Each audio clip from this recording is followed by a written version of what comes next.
Hello বন্ধুরা, শিক্ষা in টিউটোরিয়ালের পক্ষ থেকে তোমাদের সবাইকে স্বাগত জানাই। আজকে আমি আলোচনা করব উচ্চ মাধ্যমিক 2024-25 শিক্ষাবর্ষে এবিটিএ টেস্ট পেপারের বাংলা বিষয়ের প্রশ্ন উত্তর নিয়ে। এই সেটে আমরা সমস্ত এমসিকিউ এবং এসিকিউ প্রশ্ন উত্তরগুলো দেখে নেব। চলো একের দাগের এমসিকিউ প্রশ্নগুলো দেখে নিই। একের দাগের একের প্রশ্ন, নিখিল রোগা, তীক্ষ্ণ বুদ্ধি এবং একটু উত্তর হবে আলসে প্রকৃতির লোক।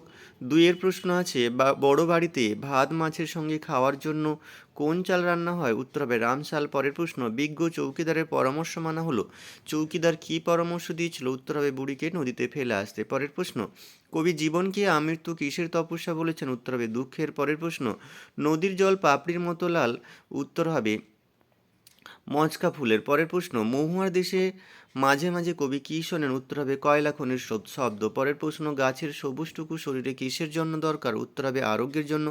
পরের প্রশ্ন, যথেষ্ট রিলিভ ওয়ার্ক না হওয়ার কারণ হলো? উত্তর হবে লোকের অভাব। পরের প্রশ্ন, রেঁধে বেড়ে শাশুড়িকে খাওয়ানো তার কাজ, কার কাজ? উত্তর হবে মেজবউ। পরের প্রশ্ন, এক জাপানি থিয়েটারে মস্কোতে গিয়েছিল, জাপানি থিয়েটারটি ছিল? উত্তর হবে কাবুকি। অথবা প্রশ্ন, আচ্ছা পাগলের পাল্লায় পড়া গেছে, যা হোক, পাগল কাকে বলা হয়েছে? উত্তর হবে রাম ব্রিজকে। পরের প্রশ্ন, থিয়েটারের আসার আগে রজনীকান্ত চাকরি করতেন? উত্তর হবে পুলিশে। পরের প্রশ্ন, রুশ দেশীয় এক বিখ্যাত চিত্র পরিচালক হলেন? উত্তর হবে আইজেনস্টাইন। পরের প্রশ্ন, শাহজাদি সম্রাট নন্দিনী মৃত্যু ভয় দেখাও কাহারে, যে নাটকের অংশ? উত্তর হবে রিজিয়া। পরের প্রশ্ন, দুজনে হাত ধরাধরি করে ডান দিকে পিছনের উইংস দিয়ে পালিয়ে যান, দুজনে কে কে? উত্তর হবে শম্ভু ও বৌদি। পরের প্রশ্ন, স্টেশন মাস্টারের কাছে আবেদন জানানো হলো, কিসের আবেদন জানানো হলো? উত্তর হবে ট্রেনটাকে থামানোর। পরের প্রশ্ন, কে জিতেছিল একলা? সে একলা বলতে কার কথা বলা হয়েছে? এখানে উত্তর হবে দ্বিতীয় ফেডরিক। পরের প্রশ্ন, ভুবন সোম চলচ্চিত্রের স্রষ্টা? উত্তর হবে মৃণাল সেন। পরের প্রশ্ন, রবীন্দ্রনাথ ঠাকুর রচিত একমাত্র বিজ্ঞান গ্রন্থটির নাম? উত্তর হবে জীবন স্মৃতি। পরের প্রশ্ন, বাঙালির প্রথম সার্কাসের নাম? উত্তর হচ্ছে ন্যাশনাল সার্কাস। পরের প্রশ্ন, গুগা বাবা শব্দটি হলো? উত্তর হবে মুন্ডমাল। পরের প্রশ্ন, বাক্যে অব্যবহৃত উপাদান বিশ্লেষণের কথা প্রথম বলেন? উত্তর হবে ব্লুমফিল্ড। এবারে আমরা দুই দাগের এসিকিউ প্রশ্ন উত্তরগুলো দেখব। দুই দাগের একের প্রশ্ন, মৃত্যুঞ্জয় আপিসে যায় না, মৃত্যুঞ্জয় আপিসে না গিয়ে কি করে? মানিক বন্দ্যোপাধ্যায় কে বাঁচায়, কে বাঁচে গল্পে? মৃত্যুঞ্জয় একদিন নিজের চোখে দেখে শহরের ফুটপাথে অনাহারে মৃত্যু, সেই থেকে মনে আঘাত পেয়ে মৃত্যুঞ্জয় শহরের ফুটপাথে ঘুরে বেড়ায়, ফলে অফিসে আর যায় না। পরের প্রশ্ন, উৎসবের সংসার মাটিতে লুটোপুটি গেল, কেন এমনটা হয়েছিল?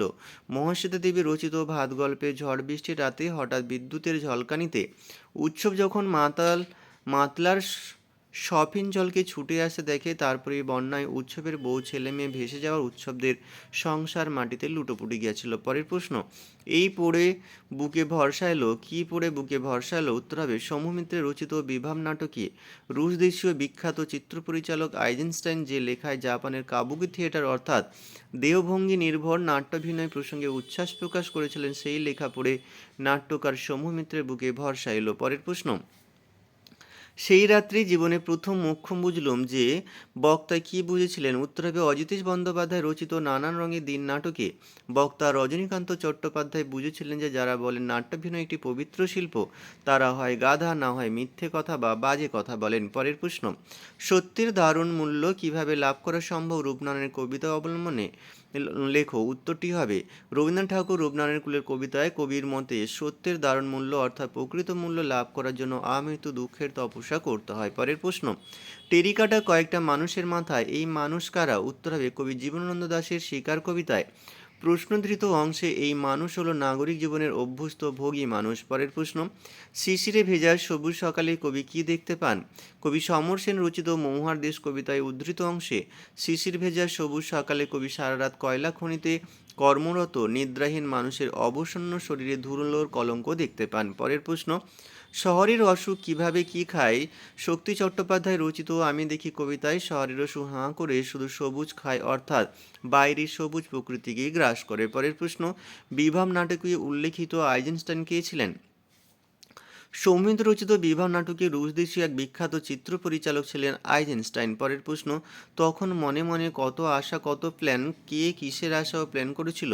অজিতেশ বন্দ্যোপাধ্যায় রচিত নানান রঙের দিন নাটকে তরুণ রজনীকান্ত চট্টোপাধ্যায় অভিনয় জীবনে একটি মেয়ের প্রেমে পড়েছিলেন, সেই মেয়েটিকে বিয়ে করার আশা বা প্ল্যানের কথা এখানে বলা হয়েছে। পরের প্রশ্ন, যখন সমুদ্র তাকে খেলো সমুদ্র কী খেয়েছিল? উত্তর হবে ব্রেকটের পড়তে জানে এমন এক মজুরের প্রশ্ন কবিতা থেকে গৃহীত প্রশ্নধৃত অংশে উপকথার দ্বীপ আটলান্টিসের কথা উল্লেখ করে বলা হয়েছে যে তাদের সমুদ্র খেলো। পরের প্রশ্ন মর্দানা তবু নড়তে রাজি নয়, মর্দানা নড়তে রাজি ছিল না কেন? কর্তা সিং দুগ্গলের লেখা অলৌকিক গল্পে গুরু নানকের শিষ্য মর্দানা পথ চলতে চলতে তীব্র জল পিপাসা পেয়েছিল, তাই সে গুরু নানকের উপদেশ শুনেও নড়তে রাজি হয়নি। পরের প্রশ্ন ভাষাবিজ্ঞানে আলোচিত তিনটি বহুল প্রচলিত শাখা কি? উত্তর হবে তুলনামূলক ভাষাবিজ্ঞান, ঐতিহাসিক ভাষাবিজ্ঞান এবং বর্ণনামূলক ভাষাবিজ্ঞান। পরের প্রশ্ন খণ্ডধ্বনির অপর নাম? উত্তর হবে বিভাজ্য ধ্বনি। পরের প্রশ্ন থিসরাস শব্দের ব্যুৎপত্তিগত অর্থ কি? থিসরাস ইংরেজি শব্দ, এটি এসেছে গ্রিস থিসেরাস শব্দ থেকে, যার অর্থ অর্থভাণ্ডার। থিসরা শব্দের ব্যুৎপত্তিগত অর্থ হলো কোষাগার বা কোষ গ্রন্থ, অর্থাৎ তোমরা লাস্টেরটুকু লিখলে হবে থিসরা শব্দের ব্যুৎপত্তিগত অর্থ হলো কোষাগার বা কোষ গ্রন্থ। এখানেই শেষ করছি। সবাই ভালো থেকো, পরীক্ষার আগাম শুভেচ্ছা রইল।